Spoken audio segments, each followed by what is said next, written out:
menenso lili lolemba makamaka kukulandirani program ene pamene timakhala pansi nkumasakatura nkhani zina zikuluzikulu zimene zalembedwa mu newspaper zathu. Timakhalanso ndi akonzi ankhani konkuno ku Times Group kuti atithandizire pa dongosolo limeneli. Mu studio muno ndi bambo Steven Dakalira amene atithandizire kusakatura nkhani zimene timafunisisa kukambirana tsiku la lero. Inu mukhale pomwepo.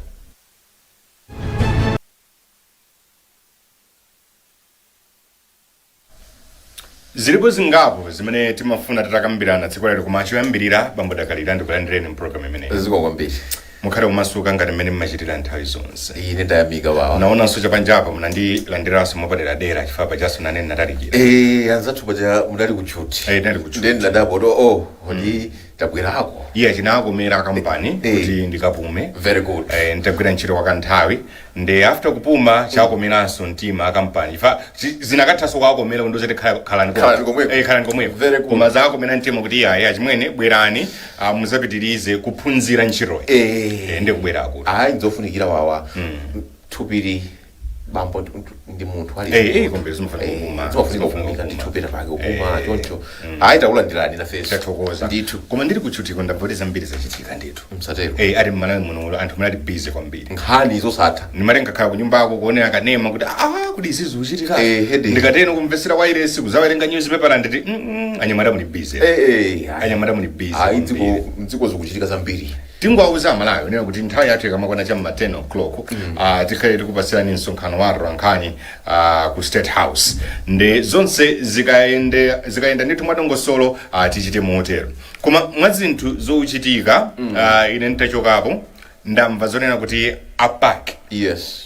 Public Affairs Committee ali nchilinganizo kunena kuti akumane chifukwa choti akuona kuti kuli chipasupasu chimene chikuchitika ndithu ku Tonse Alliance. Ndi APAC afotokozera zotero nena kuti ali mmalingaliro kuti zikondwerero za pa 6 July zikangodusa achite chikonzero chokumana ndi mtsogoleri wa dziko lino Dr. Lazarus Chakwera ndiyesa eventually azakumananso ndi mwina achilima mbali naye chifukwa nkhani yake ikuchokera pa zimene zinachitika lachisanu sabata latha pamene achilima anabwera ndikukamba nkhawa zawo mogwirizana ndi zochitika ku Tonse Alliance pamenenso kunako ku MCP ayeseno wankaka anabweranso nawonso nkufotokoza mbali yawo. Mukuiona bwanji nkhani imene atibweretsa nayo pano APAC? Ndi nkhani yofunikira kwa basi. Komanso tikayang'ana ndithu PAC kumene kuchokera. PAC si bungwe lawamba. Ayi. Ndi bungwe limene ndithu muli nthumwi za zipembedzo zosiyana-siyana amene ali menemo. Komanso sizokhazo. Ndi manena ku radio kunena kuti ngakhale nthawi imene dziko la Malawi limachoka kuti tikuchoka tsopano kukhala pansi pa ulamuliro wa chipani chimodzi ndikubwera kumbali ya ulamuliro wa democracy wa machipati wazipani zingapo kuti Thomas Nthana amene adakangalika kukhala pakati nthawi imeneja pakati pa boma limene alipo nthawi imeneyo ndi awo anali amati ama pressure groups nthawi imeneyo kuti UDF isanakhale chipani kuti ngatino akuti pressure group tizingatipe timagulu ngati imeneyo mbali naye chakufa chihana ndiwena ndazinzawo magulu osiyana-siyana amene amapanga ndithu kuti mdziko muno mukhale matipati kuti ndithu ma negotiating teams akuboma kwina kukhala ambali nayo ama pressure group. Public Affairs Committee PAC idaliso nkhala pakati nthawi imeneyo kuona kuti zonse ziyende bwino zisafike zoti mdziko muno mpaka naena akukane matayi akukane mashati ndiye apapa ntayimva nkhani imeneyi nati anthu ataganiza bwino kudachita kulondola aganiza bwino aona patali kuona kuti utu sunafike pa chipasupasu mgwedegwede ni mgwedegwede wayamba ku Tonse Alliance kumgwirizano wa Tonse uku mgwedegwede umeneyo kupanda kusamala nawo ukafikiradi ku chipasupasu chikunedwa chicha chifukwa mmene zayamba apa akanakhala anyamata masiku anakati amasulira na agalu chifukwa ndithu kuyankhula kuti basi kuyankhula kunena ndiye iwo ataona li muvi woyang'anira ndikujamati suchidolowa m'maso. inetu nimaona ngati kuti anthuwa achita machawi chotere kufuna kulowelera nkhani chifukwa choti kuyankhula kwa achilima mu speech yawo anafotokoza kuti kubwera kwa mgwirizano kwakukulu amene amathandizira ndi akuluakulu amipingo. Yes. ndi kufotokoza zonena kuti mwina apake ayang'aniranso mfundo yangati imene sikulakwitsa kwenikweni. Ayi sadalakwitse ndimene nena mukuona kuti kudali magulu ambirimbiri ena adawatchula anthu ena amene adali pamenepo kukangalika ndi zimenezo koma nakasi ena awambiri ena ngandale ena ngachati koma amene nakali kuti pamakhala magrupu ngati awa amakhala amapatsidwa ulemu tikhozotera choncho ulemu wapaderadera pakakhala kuti pali mdziko muli nkhani zina zake zoti mwina zothetsa zoyimitsa anthu mzero mukhoza kuonanso ngakhale titachibwerere m'mbuyo pa nthawi imene kunali ulamuliro wa pansi pa abingu wa Mutharika kunafikanso kuti zinthu zafika povuta kwambiri ndeti naona mpaka na Public Affairs Committee park yomwe ndi ma conference idagundika ndi misonkhano iyi kubweretsa anthu osiyana kubwera nawo pamodzi kuti inu tabwera ndiuzeni tichite bwanji kuti pite patsogolo dziko lathu liyende. moti kukumana kwawo kwa anthu makamaka ndi atsogoleri maka anzathu apake kumabweretsa kusintha ndithu ngakhale atsogoleriwo amakhala omasuka amakhala ndithu kuti otsegula manja kuti ayibwera ndikumane chifukwa amadziwa akudziwa kuti paki kuchokera pati ndithu ndiye ndimene akuyankhulira malinga ndi Robert Phiri mkulu wa bungwe limene akunena kuti kwenikweni tifuna titaunika kunena kuti kodi nkhani ya ziphuphu ndikatangale mutu wake weniweni kwenikweni nziti zikuyenda motani gwero lake lili pati tithetsa bwanji komanso namaona mbali nayo kuti ukwandalewa akamachita zochitachita zawo asayiwale kunena kuti anthu achimene amalawi adawasankhira nkwayika m'mipando nkunena kuti inu atonse alliance bwerani mulowe mboma amalawi amayembekeza chitukuko zinthu zisinthe mdziko chosiyanasiyana aone kuti ifeyo moyo wathu wafika pena osati kuti adzira akati adzuke iya ayiko mafuta akwera mtengo kuli devaluation iya ayiko ndalama yakhwefulidwa forex iya ayiko machimanga chimene chimene madaliro chakwera mtengo kwambiri iya akuluakulu takhani ombanani mitu konzani ntchito za chuma za dziko lino ziyende bwino takonzani ntchito zomangamanga infrastructure development anthu adziti akakhala kumaloza kuti komati kunabwera aja atonse ntchito imene yagwirika ndi iyo yolozeka ndi maso izi zoti zoyamba kumenyana chifumbi kufuna kuti pakhale mpaka na ndewu ya fumbi khobo sizititengera patali nkhani yake namatero komanso akuti ali ni mantha kunena kuti ati akalekerera zipaniwa kuti mwina pena azichita amene afunira iwo zipani focus yawo kwambiri ikhala ku political positioning polingalira kuti pasalaso zaka zina zochepa kuti amalawi tipitenso likaponyeso ndithu vote mukuona imene ikuchitikaso zathulidwa kale zimene zozo ndithu munakamba kuti ena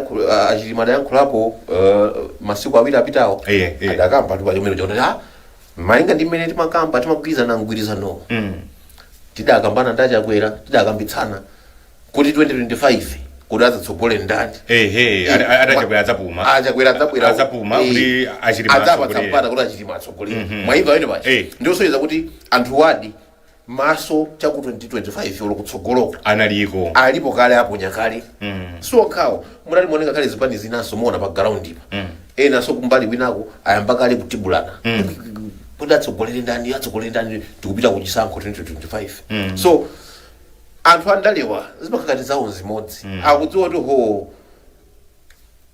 chimafunika kuyamba zidapangana kusadache kutero kuyamba kumeneko ndikuziyamba kuma maso alibe kumeneko ali ku 2025 kumeneko so 2022 no sipano tachita we are now halfway tadula almost nditsala ndika 2.5 years kwina koma chaka cha chisankho chenicho samachiwerengera chiwazo rana kasimene chochita masankho ndito kwatsala ka period kochepa ndi ambiri zimaina amayamba pano muona amakhala kuyamba pano nkhani zake zimene zoti ayi kodi chisankho tiyenda bwanji koma adakaletisana mizana gwedegwede ukuchitikao ndolakwika ndolakwika kwambiri ngolakwika chifukwa ubwera pa nthawi yonena kuti amalawi amayembekeza zinthu nanga si atonse alansiwa iyi ntemu yoyamba now temu yoyamba munthu umayenera kuti tsopano uonetsere ku mtundu wa malawiwo kuti kodi iweyo amene akupanga entrust iwe inakhala ntchito ne uli pa probation chimene ungachite njani choti amalawi ndithu akupeke atengeke mtima kuti koma awadi sitidalakwitse ndi nthawi imeneja period yake inali imene imakhala ngati window period kuti kodi tsopano kwenikweni anje zintchito zawo nzotani musintha bwanji koma tsopano pano clearing the rubble ija draining the swamp ija ikukhala ngati kuti ikukhala ngati ikuponya akusiya kaya ikupoloza ndikubwera kuti atikudzalowa mbali nayo ayambana kukokerana anthu achota chinthu chindiyendese ndine chinthu chiyendese ndiwe so akayamba that positioning kupangana ndi tumene kuti ndichite komandia ndine alliance ndichite komandia ndine 2025 oleya ipakadali panopa tidamvana izi ndi izi zimene zija zimatha kushita shift focus taziona hapo ndipo amalawi ndi mboni ndenji vake mwina awapake anoti bwanji zisanafika umeneko tichite machawi tabwera ndikhale pansi tidakonza kale kuti mwina nthawi ya independence ikadusa ka holiday kokumbukira ufulu wodzilamulira wa 6 July tidali malingaliro kale kuti tikakumane ndi mtsogoleri wa dziko lino Lazarus Chakwera ndikuti mwina umeneko akakambitsana ziwiri mwazifukwa zina zimene tifanira kukomana ichi tionjezerapo ndikuti chimene ichi definitely chikuyenera kukhala konko koma anduna ta unit antambana kuti inetu zimene akuchita apakizi ndikugwirizana nawo akunena ndithu kuti motero sindiyoti athera pompo akakumana ndi Chakwera kuthekeraso ndikuti akachoka kumeneko akakumananso ndi achiwiri awo asausilima ndikukamva bwinobwino kuti makosana nkhani kuti bwanji zomaponyerana mawu kumangokhala msintho kaya ndi media adanenanso ngakhale achiti mawu lachisanu lija kuti ineyo ndithu I will not add the fire kuma media trial akuchitikawo chifukwa nkhani imene ya ziphupundika tangali adatchulidwa ija enanso imene ija ili mkati ikukhala kuti ikunkera apo ndi apo ikukambidwa ndi zinthu ngati zimene zija zoti akakambitsana nawonso kuchipinda chomata akulu moti nkhani kwenikweni chene nchiti komanso kodi iyi mukuti yayi tidagwirizana kuti komadzi tsogole njuwi nditsale ndine mukuti padali mmene mudagwirizana zili kuti potanzanu wachipani nawo akuti kuti iwo sadziwa kanthu so zonsezo zikaongoleredwa kumeneko koma chofunika chimene tingati chikutsimiza nchonena kuti zimayenera kuchitika apaki aganiza bwino chifukwa chonena kuti amalawi adakhulupirira Achakwerawa nda Saulos Chilima mmene adayimira adapangirana peya nthawi imeneyo zoti uyu atsogola uyu atsalira kaya adapangana za mtundu wina amalawi sizidakhudze ndipo amalawi samazidziwa akhala kuti mana information imeneyo zaka zonsezi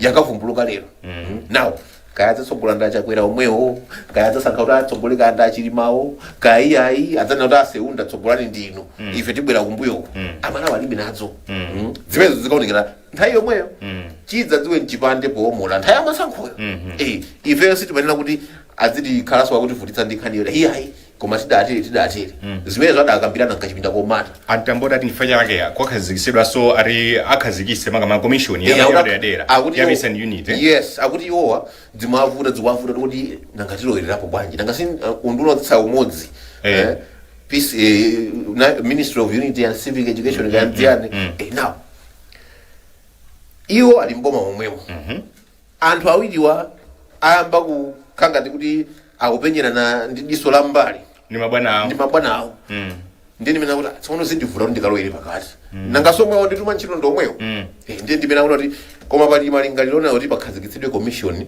ya peace now mukakhazikitsa commission ngati imeneja mabwera anthu ma independent individuals amasankhidwa akhozobwera menemo ndikukhala kuti ife commission ya peace ija ndiyi so ndio tikazikhala ngati kabungwe imene ili ngati imene ili paki ili apayi kungotako mwina kali constituted under mboma tikhozotero ndio kuti zikaphulika ngati zimenezi amene wa peace commission iwo akhoza kumagwirana manja ndi anthu mabungwe ngati achita pakiwa ndiwena nkumabwera kumaluzanitsa mtendere kuti ukhalemo mdziko kuluzanitsa wanthu kuluzanitsa magulu ndi zazikulu ndi zimenezo koma pakadali pano nkhani ndiyonena kuti anzathu wa apaki achiyesa cha nzeru kuti yayi tisaonerere zimene zochitikazi nkhani imene amalawi akufuna nsima ipezeke mosavuta malawi anthu azidya nakhuta nagula zinthu mosavutika.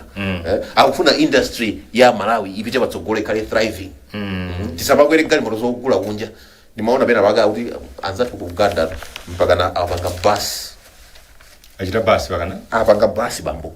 Za modern osati zo basi yake zachikalekale. Koma za modern zomwe zikupanga mdziko mwawo na maenda basi town. Ife tili pano kudikirabe ayi chitane koma cha second hand. Chitanitse kunja. Malomo tizikala busy kuti kodi mafactory amene watikhazikitsa kwanji otadzimanga galimoto mdziko momwe. Anthu azipeza ntchito mdziko muno ulova uchepe. Tuyiwala zimene zija tsopano tiyamba kuyang'anira kwambiri kundale.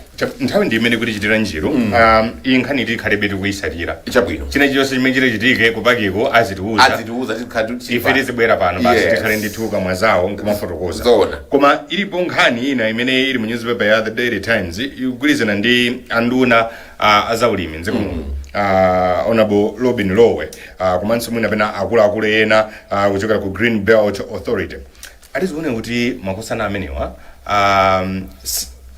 akuchita zinthu zimene zili nkusemphana ni mawu amene anafotokoza mtsogoleri wa dziko lino Dr. Lazarus Chakwera makamaka pa mfundo yofuna kusunga chuma cha dziko chifa makosana awa apanga trip kuti apite ku China ku Wuhan ndalama zache tikaziwerengetsera ndithu meneko zokwerera ndege pafupifupi 106 million kwacha pamene aloyo ndi business class analipira mpaka na 23.8 million kwacha mwanaendera ba ayi bambo nzovuta kuti kodi oloyambira pati uyambira pati ayi sinkhani imene amalama ayembekeza ndikayona nkhani imene ndi tsamiroso ku nation iko yatuluka momwemo lero pamene ndithu akunena kuti ayi ndifuna ndiseve ndalama mbomamo ndalama zisamasakazidwe mwawamba apresident achita kunena kuti ayi pasapezeke wachikulira akwera mpaka na business class tonse tiyende limodzi ndi Malawi ku economy zionetsere kuti ifeyo nafeso zikutikhudza kuvutika umene Malawi kuvutika inflation tikunena ija ayi kukwera mitengo kwa zinthu zosiyana ndi zinazi tili nawo limodzi tiyende nawo limodzi olo apo tithetseretu maulendo otuluka kupita kunjawo zonsezo adanena ndithu bwinobwino mwamvemvemve ndiye wina ngoma kachita dala zimenezi ngakhale akuti ayi amayankhula asiwo aku Green Belt ayi koma ifeyo timangoyitanitsa ma quotation sikuti iye zachitika koma wina konko insider ndimene unoti iye akuluakulu anthu ato afunisisa rachira awatu ma invoice yawo zikata mpaka akunoti zonse zachitika kale ikamabwera mkuja uno ulendo okhala ukuchitika ndalama zimenezi ziuperekewa bambo zochokera m'matupa mwa Malawi 23.8 million ticket imodzi ya anduna akwere business class nenga menemo akaone chigawo cha mpunga ku China nzoona zimenezo ayi ena also ku 13 million aliyese ticket anthu pafupi 5 ali meneko nenga ku economy ko mupita kuti tupita tikaona chigawo cha mpunga tikaone factory ya mpunga ili bwanji kujeniko ku Wuhan bwanji osafuza anthu mdziko momwe idalipo kale project ngati imene mdziko muno pesa Malawi rice milling mdziko muno tayambalira kuli company zambiri mdziko muno sitingapeze upangiri ndiye of course aggression ilumba kuti ayi komatu anduna adakhansula mapulani amenewo adangona kuti ku Green Belt kuchoka anthu awiri apite tili pano tiona kuti zikhala tiona zili bwanji koma izi nzombambwana sani lo machita zimenezi akapitota manena kuti ati anduna zumakhanga tuzira zotera ifeyo takuzo zoti sipakhala ma repercussions kuti ndimenero kodi a president pazimene adanena zija kuti ndaletsa izi ndipo adanena pampo ali serious anakwiya ari munthu jana kwiya zotsatira zake nzotana amene adzinyalanyaza zimenezo ndiye of course naisera kuti timve kwa mneneri wawo adatikankhira kuti ayi kusani kuma kwa secretary to the president and cabinet ndiye maizamba adasada yake ndiye tili pano tiwo mwina kapena msonkhano watu nkhani